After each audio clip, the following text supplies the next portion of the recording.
Hey guys, Luton here, and I'm very excited to bring you my first hands-on gameplay with Planet Coaster.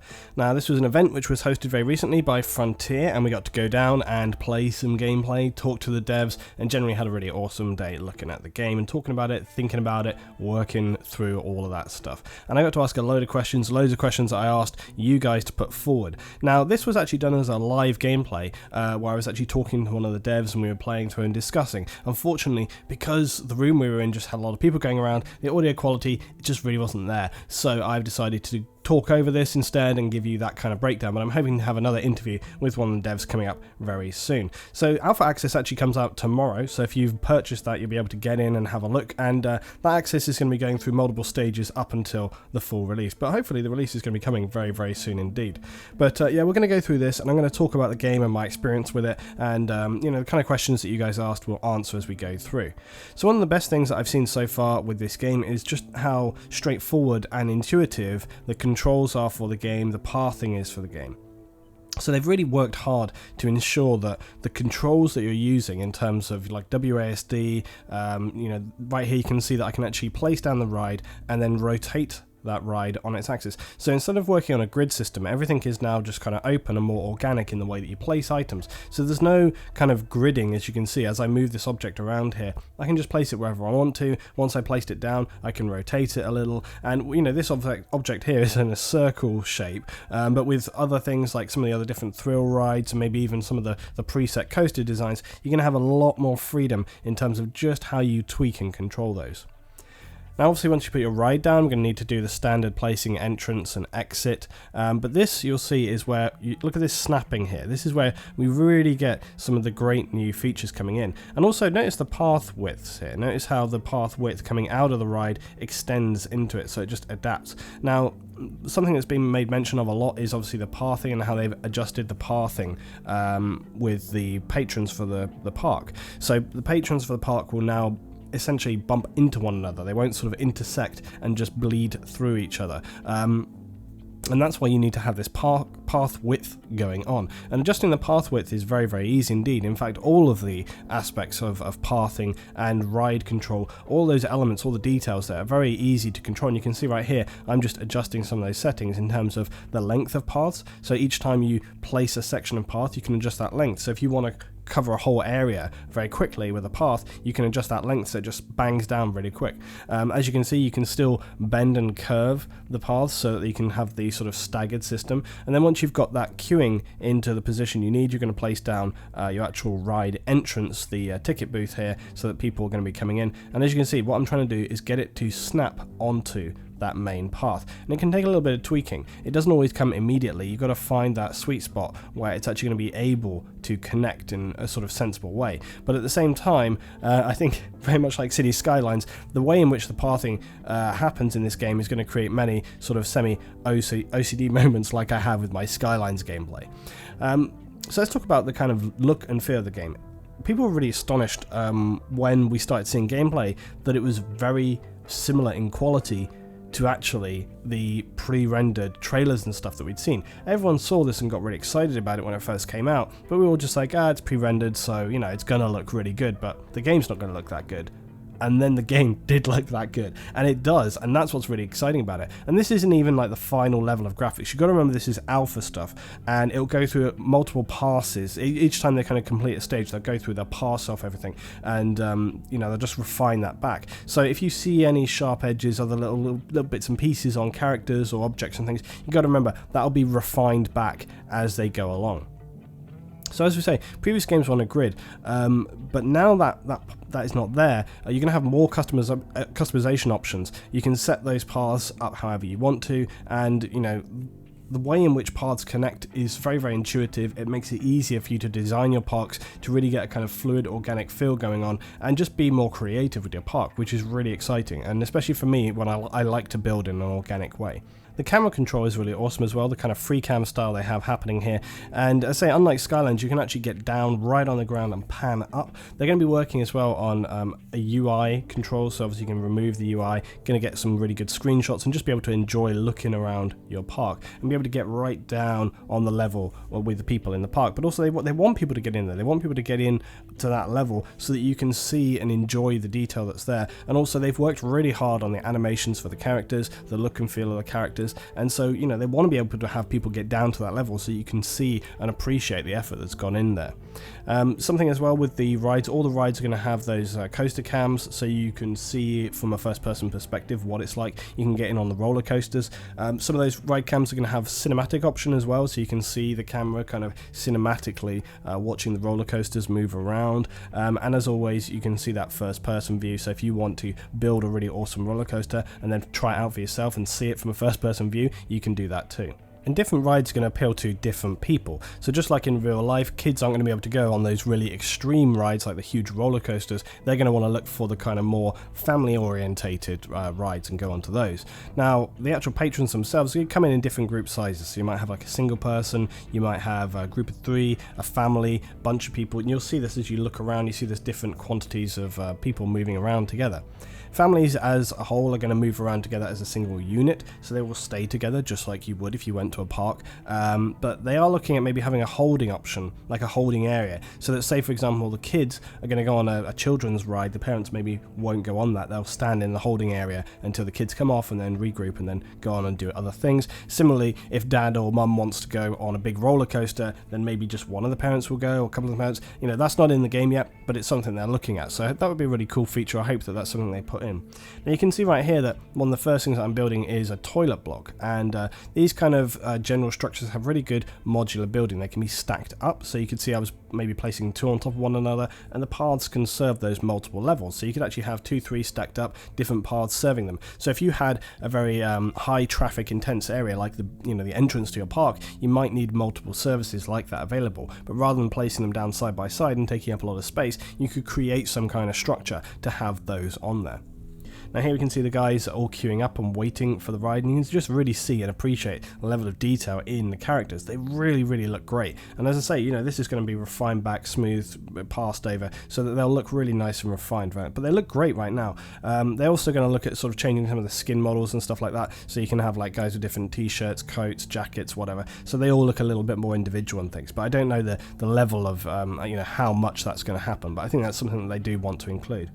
Now something that I did notice here, when I was saying before about them queuing, so they're queuing for this, and you could even see them sometimes queuing for the toilet block. But one thing I noticed was that when the ride kicks out, we'll see that in a minute, when the ride kicks out, they do tend to actually exit that ride in one big group. And as I say, I think this is, you know, some of these things you kind of have to suspend your disbelief. There's a lot of great work that's been done here, and again, look, you can see the guys queuing for the toilet block here, and again, these services can only handle a certain amount of people. So things like even, you know, milkshake vendors, burger vendors, they can only deal with one person at a time. Toilet blocks like this, they have a quantity of people like in real life that you can handle. So if there's too many people trying to go in there, you're going to get that queue happening, which is what was happening right there. So you need to ensure that you have enough services to provide for your park patrons at high traffic areas, and you need to distribute those correctly around your park.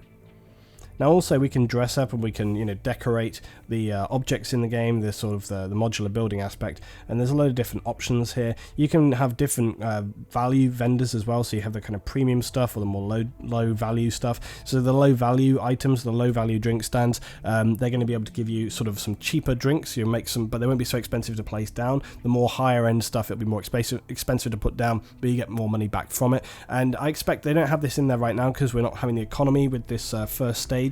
But they are going to obviously bring the economy in, and with that you'll probably have some control detail about the items that you're selling, as we've seen in previous kind of theme park styles, where you'll be able to sort of choose what items are going with the vendors, and sort of whether you have like a premium burger or a simple burger, or, you know, different drinks. Do they have ice, lemon and things, all these kind of things that we've seen before, and you know, they haven't spoken about that too much, but it'll be interesting to see the level of detail that they do have going on there.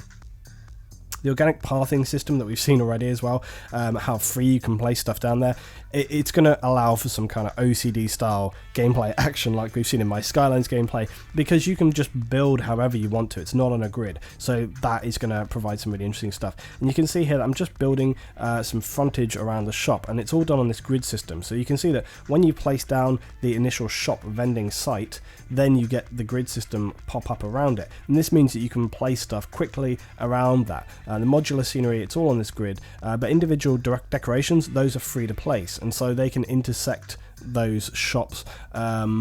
The combination of those two things together means that you can build quickly and easily, but also make it look really awesome at the same time. Now, one mistake that I was making here, and it was because I think we were just in a kind of, trying to get stuff happening environment.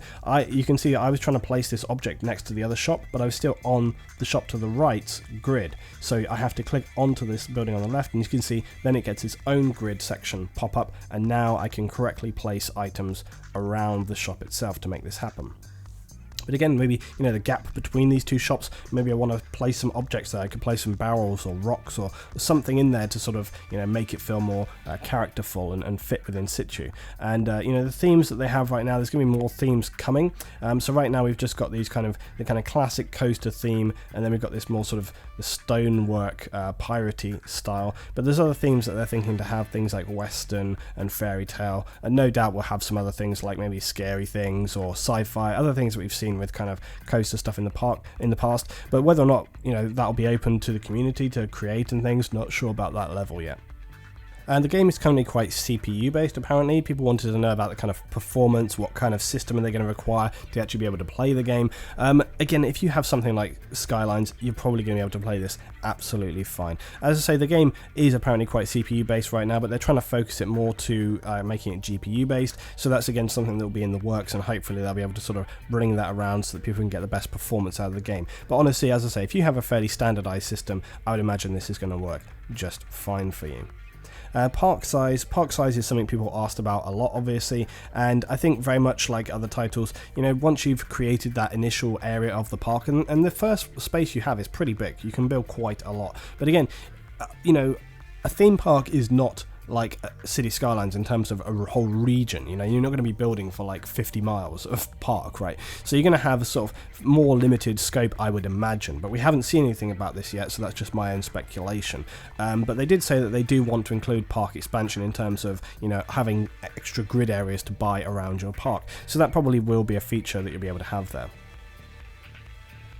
One of the best things about sort of building items down is the undo feature. So again, all this kind of intuitiveness that they're trying to build into the game, being able to just Control Z anything that you have placed down that you didn't want to, and just go back. You make like a small mistake, or you're trying to place a path like I'm doing right here, and you think you quite get it and you just place it, but it's actually not how you wanted to. Yeah, you can just go back, and that's a really good feature to be able to have in there. Trees, okay, so trees very much like all the other items can be placed and intersected, and they're free that you place down on the map.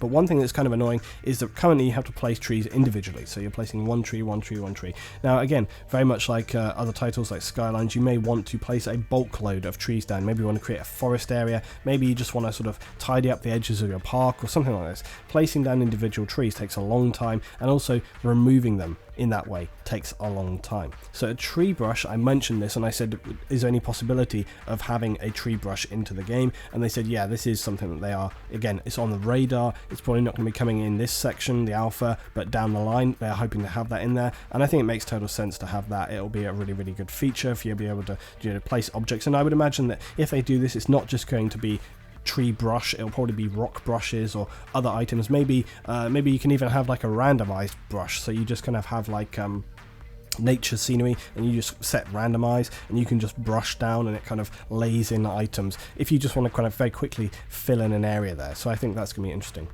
So the object placing itself though, as you can see here, the free and intersecting way in which you can place these objects down is absolutely awesome. You can do it with anything from bushes to rocks to whole buildings, walls, all sorts of elements of the game. And it reminds me very much of Zeus in the kind of sandbox style. And you can see here that I'm even overlaying these bushes onto the paths and stuff. So it's not kind of restricted in this grid system, and it's one of the most free build styles that I've seen in the game. And look at the way we're moving these trees around here and just placing them in. And the people, look, they can still handle this, they can move around. So you can create some quite heavy design elements, and this is one of the things that you're going to be playing around with the most in the first sort of alpha that we're playing here, is this kind of creating and design style that they're having. It's all going to be sandbox in this first alpha, so you're going to be able to really get to grips with just playing around with the game and, you know, sort of pushing it and seeing what you can make with it. I've actually really pleased that they've gone down that route and maybe not down the campaign route, because this is a good way of testing stuff out. And I've said this with other games with sort of betas and alphas and things like this.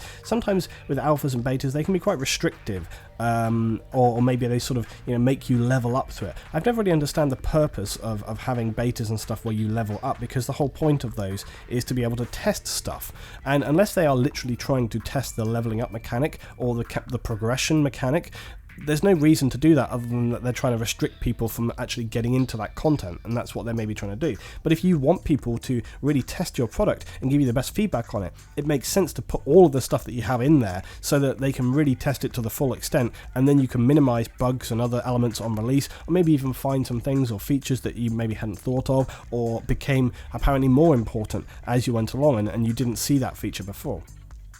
Now here we can see the different scale of the rides, and you can see that this here is like the genie ride. You're flying on a magic carpet, and it's massive. It really takes up a huge space. But one of the other things you'll notice about it is that the actual space that it's placed on, the kind of path thing set around it, it's pretty blank, you know. So when you place these objects down, you're going to want to beautify them and place trees and bushes and things, make it look more natural. My park that I'm on here is a very blank park, but we'll roll some other footage on another video today as well, where I'll showcase some more finished stuff so you can see that. But we're going to be down and playing this game really soon. We're playing tomorrow, so we're going to be able to really get into that. I'm going to be doing some live streams where you can come and watch, and we'll get into the park and we'll be building it. I'm really looking forward to that. Now, one thing that people have talked about a lot, of course, is the modding, being able to build coastal layouts as well as park layouts and then share them through their globe system in the game. Share it, rate it, search for things that you want to, find elements within a certain theme. Roller coaster layouts, find which was like the most popular last week, or just search by your friends, or for example your favorite YouTube producers. Find elements that people have designed and bring them into your game. Now, this is something people are really excited about, because it makes them think, oh yeah, just like City Skylines, because you're placing, you know, elements in and you can design it however you want to and share it within the community. Now, one difference that they are currently going with is that this isn't going to be on the Steam Workshop. This is going to be in game, and there are a couple of reasons for that. They explained to me that one of the reasons that they want to do it within the game is to try and keep things in fiction within the theme of the game, right? So there is a certain look and feel to the way the items are within the game, and I think that they want people to be creative with those objects. They want people to design stuff for the parks, but at the same time they want the parks to look like a Planet Coaster park. They don't want to see stuff which is just really random, and I sometimes have found this with Skylines, that sometimes people will create like a cool item, but it just kind of doesn't look quite right in the game. There's a couple of things that I've seen before, like giant power plants and stuff, and they look cool, but the art style is not quite there in terms of how it looks to Skylines, and I think that's really one of the main things that they're focusing on. They also want to have control and make sure that people are not creating items which break the mechanics of the game, or, you know, sort of go too far out of control in those aspects. So I think some people are going to maybe be a bit dismayed that it's not going to be on the Steam Workshop, because people like that format, but it sounds like the system that they're creating for the game, it's all going to be done in the game itself, and it's all going to give you that kind of creative free style to build those things. So it's pretty much all there, and it's all going to be shared within the community in the game anyway. So whilst I think some people, as I say, will be a bit disappointed that it's not in the Steam Workshop, I still think that in many ways there are actually some positives there in terms of them keeping some creative control over it. And Frontier aren't a developer which is going to be extremely harsh and sort of clamp down on people. They're not like that. They want people to play, they want people to experiment, they want people to have fun with it, but I think at the same time they're just trying to ensure that the quality is not compromised in terms of those products, and make sure that people get a good experience right across the board. So you can see here that I'm just, again, continuing to beautify my park, building in different rocks and shapes and all these kind of things. One thing which isn't actually in there right now is the ability to scale these objects. So when you're placing the object in, yes, you can bring it in and intersect it with other things up and down, sort of horizontally or, you know, vertically, but you can't actually adjust the scale of that item. You can't blow that item up really big or really small, and I don't know whether that's going to be an option for some objects, not for others, because I think, again, you know, you might have a situation where people just go a little bit silly. So maybe there'll be some element to to increase or decrease the scale, but maybe it's somewhat limited. You can't make it the size of a pin or the size of a mountain, but maybe you can sort of have some control there. But this is really cool. Like, now again, look at what I'm doing here. I didn't spend a lot of time fiddling around with this. You can obviously rotate the items, you can move them up and down however you want to, but I just wanted to, I was just seeing how well that intersection works here. And you can see you can rotate it a load of different ways around, and I was just kind of playing here. Can I make an arch in about 20 seconds? Yes, I can. So this was a really, really cool thing. But yeah, one of the main things as well, which isn't in the alpha but will be in the game, is the terrain modification. And again, they just wanted to make sure that people are not going too crazy right out the gate. But the terrain modification is going to be an amazing tool, because you're going to be able to create like caves, things for the roller coasters to go through. They're going to have that feature where the roller coaster, when you start placing it into the ground, you can create tunnels for the coaster to just go through, like a cliff or a mountain or underground, and then come back up. There's loads and loads of features yet to come in the game. The terrain modification tools that I've seen so far look absolutely brilliant. They're really easy to use, much like everything else, and you're going to be able to design some amazing parks. I can't wait to start designing parks like I did with my Skylines maps, and then be able to share them with you guys so you can have some really awesome parks to play with. And I can imagine we'll maybe do some live streams just of park creation. So that's my first look, guys, at Planet Coaster. It's looking to be absolutely awesome. 22nd is when this first alpha phase is out, and you're going to be able to play the game for yourself, and I'm going to have one code to give away. Thanks for watching, guys. If you enjoyed, please drop it a like and leave your comments about the game down below. Thanks for watching. I will see you next time.